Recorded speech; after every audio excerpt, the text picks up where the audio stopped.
chums, as I, Captain Stephen X, and we're doing Mission 13's lore breakdown this week, chums. So here we go, let's hit up Mission 13. Let's go grab that. Swallowed by a star. Well, here we go. And initialize mission. And yeah, let's execute my mission. Awesome. Now I must say, at the moment, Hesperus is still missing. He is not up by Gemini. So we are now going to go speak to Iteration Mercury. Good old Demon Face. Let's go see what Demon Face has got to say today. Let's go, let's go. Let's jump through here. Run past good old Tethys. Hello there, Tethys. And hello there, Mercury. Hello there, sir. It was Freddie Mercury's birthday the other day. Yeah, there we go. Hello there, Iteration Mercury. How are you? These are grim times, Portal Adept. Our community has fallen to strife. Well, I'm going to ask, what is wrong? But then again, what does he mean by our community has fallen to strife? I mean, I can only assume that he's on about Hesperus at this time, and he's also saying about grim times. There we go. Let's hit this one up. Hesperus has grown paranoid. They refuse to attend our meetings. They shun even Nada and Polo. Well, you see, now that's an interesting statement right there. They're shunning even Nada and Polo. Now, Hesperus talked of somebody on this Nexus that we can't trust. Now, yes, he is paranoid. He doesn't know who that person is. I feel that because Nada and Polo, I mean, it's Nada's space-time loom that's actually hitting up the missions. And when you go to the portals, it says, you know, the Nada and Polo have found the disturbance area and have programmed it into the portal. So if anyone is hijacking the knowledge stones or anything like that, or the portals, it has to be Nada and Polo.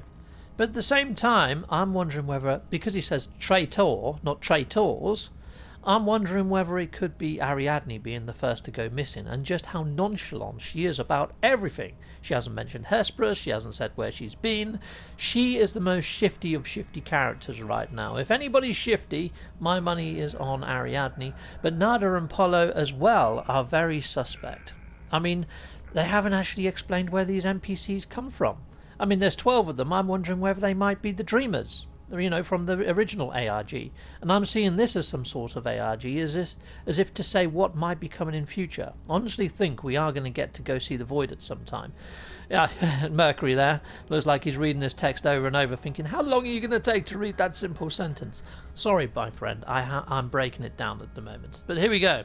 And I didn't even know that they had meetings each week. I'm not invited. Then again, I don't get invited to anything these guys do. They leave old Steve out. So here we go. You must not become like our former friend. You do such vital work. Well, I don't get to come to your frickin' meetings. But then, you know, they're saying that I do vital work. So feeding the abyss and feeding the void right now, am I just being a puppet? Am I doing the dirty work, is my question. And has, you know, good old Hesperus got the right idea? You know, should we be trying to work out what this void or abyss is by perhaps trying to emulate it and examine it? I mean, that's what he was trying to do. Yes, it resulted in the Corvax's destruction, or multiple Corvax destructions, which it's not good. Anyway, let's press on. The knowledge stones will guide you on your path through the portals. They'll show you the path to salvation. Why call it salvation? That almost suggests that we're in a point of needing to be rescued or brought to salvation. That's a little bit dodgy. That's unusual. It's almost a religious sort of word or play on things, to be fair. Okay, that's odd that you would call it salvation. I mean, these guys all disappeared. I can only assume that they went into the void. You know, where Ariadne went. But none of them have actually said where they went for a good, you know, they disappeared for a while, including Mercury.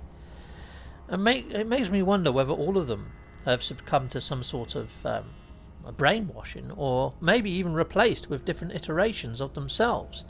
Because to be talking this way about the Void is a little bit odd. Okay. Anyway, thank you, Mercury.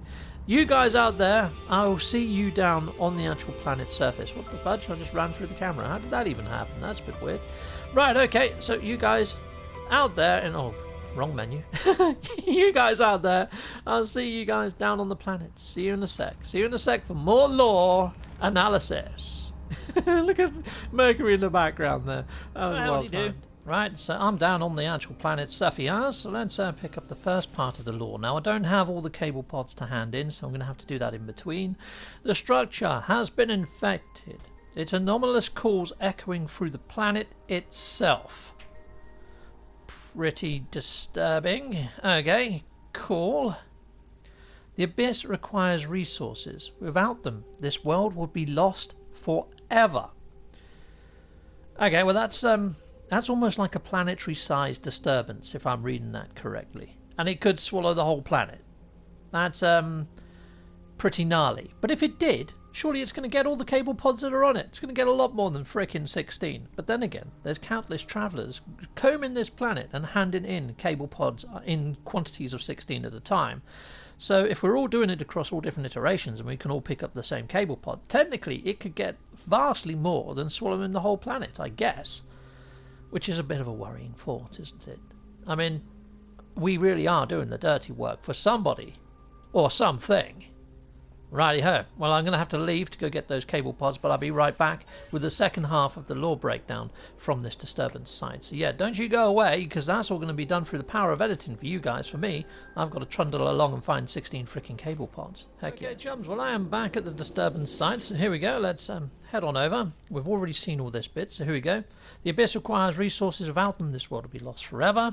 Offer the 16 cable pods. There you are, my little rifty friend. I do my duty. It's almost like this is a job task. It's an errand. The corruption fades. I hear its voice, again with voices. I feel its feelings. So this to me almost feels like this void could be a living, breathing entity, or one that is made of many. Who knows? But let's press on. It does feel more organic, and it's making me think of the void egg and the living ships quite a lot. I mean, they're entities. It's a living ship. And, you know, we had living ships intersect us to take us to where the living ship was spawned on planets and things that we brought into living space from the void. Void egg. It's written all over it. And I'm wondering whether we might be entering into an organic realm of space. But here we go. Let's press on. I feel malice, hatred, despair. All of it only directed against its own self. So it's not being directed at our own realm, or as us as a traveller, but at its own self. And that is a little unusual. That's a little odd. I don't understand that area. And I've got nothing to really add to this, to be fair. I mean, we have come across people like Asteria and other sort of entities that have gone into the void and not come back. But they were all heroes, and they mentioned about betrayal and things like that. They didn't mention anything of malice, hatred or despair, not of its own self or its own place. So this is odd. However, previous week, the Atlas actually said that it would were hatred and loss. So it makes you wonder whether the Atlas and also the Void, whether they're both related in some way, shape or form, even if it is just in feeling of hatred and hate and despair and, you know, loss. Let's press on. I see memories of water. Interesting little sentence to end off on. So we have had quite a lot of references to water. In the Traveller's Lore, there was a traveller, well, multiple travellers in the Traveller's Lore. If you haven't seen that, I'll put a link to that actual playlist up at the top right now. Hit that up, because there's a few mentions of memories of water there. Water seems to corrupt people. You know, when you come across the travellers and they're like, kst, and all that sort of stuff. Apparently the water corrupts them, and I don't know whether it's causing that, but some of the travellers that have had the water, their actual names are all fragmented and decombobulated as well. It's very odd. And it does say that before a traveller comes into the verse, they sit in the crimson void, or the crimson water, and waiting to be born into iteration, dreaming of wells. It's almost like the limbo state. Also, you've got the River of Styx. Well, multiple rivers that take you to the void in Greek mythology. There's multiple rivers. One of them is guarded by Tethys, or Tethys negates the water. So the River of Styx could be a thing, and the sort of the Nether region, the world between worlds, or the Nether realms, I should say, are kind of like the River of Styx, purgatory. also known as a void in a roundabout way. The abyss itself is what comes after the rivers. After the water comes the abyss. So the water is how you get there, almost. So perhaps there's fluidic space that separates our realm to their realm, is my sort of understanding of it. The go-between in between is like fluidic space. So you fly through that and then you would end up in the abyss. So maybe that's the memories of water. Whoever comes back from the actual abyss will have that sort of a memory of at least the waterways. And that could be where the giant freighter resides. But the abyss is probably perhaps something that people don't actually remember. So the void could be where all the living ships live in the fluidic space, but what's in the actual abyss? See, there's multiple layers. I see it as 3 layers. Our realm, the watery type realm, and then the actual abyss that sits past fluidic space. I mean, I could be wrong. I'm trying to put Greek mythology into a frickin' couple of sentences, which you just can't do. So a lot of this speculation is just assumptions, me joining dots that might not even be there. I mean, memories of water could be the frickin' Hello Games office flooding. You know what I mean? It could even be something as simple as that. So, yeah, take of it what you will. But there are lots of mentions of water in No Man's Sky.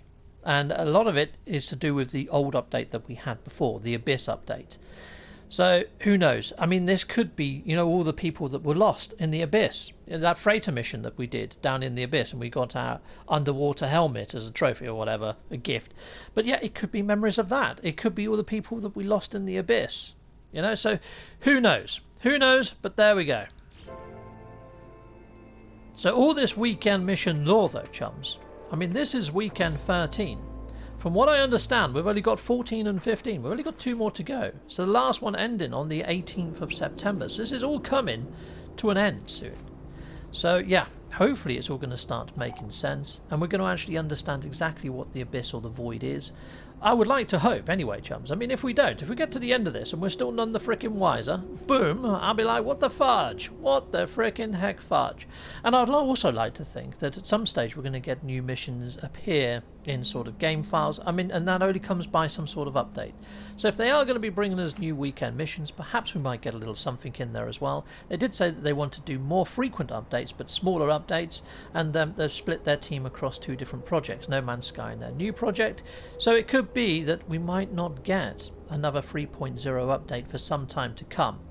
So I would like to hope though that we might get smaller updates, and with it perhaps the new weekend missions and maybe some more lore. But anyway, you guys out there have been freaking awesome. Love to hear your thoughts on any of this, and if I've missed anything, please put it in the comments, and I'll see you again soon. Goodbye all. Goodbye, goodbye, goodbye. And I want to say a massive great big thank you for watching my video, and also another thank you to all of my Patreon backers. And yes, if you want to back me over on Patreon, see the video description for links on how to do so. Check out all the tiers, there's something there for pretty much everyone. I also have YouTube membership. Thank you to all my YouTube members. Thanking you very much indeedy doody. Heck yes. There's all different tiers over on the YouTube membership as well. So if you're thinking of supporting me, please check out both before making the decision. And I also have merch. Nice and fine and dandy merch, including socks and a t-shirt or a vest or a mug. Heck yes. And I also have 3D printed Atlas passes. Again, see the video description and my own website. Yeah, another way to support my channel is just don't skip my adverts. That throws revenue down my avenue, or just hit one of these buttons on this screen. Heck yes.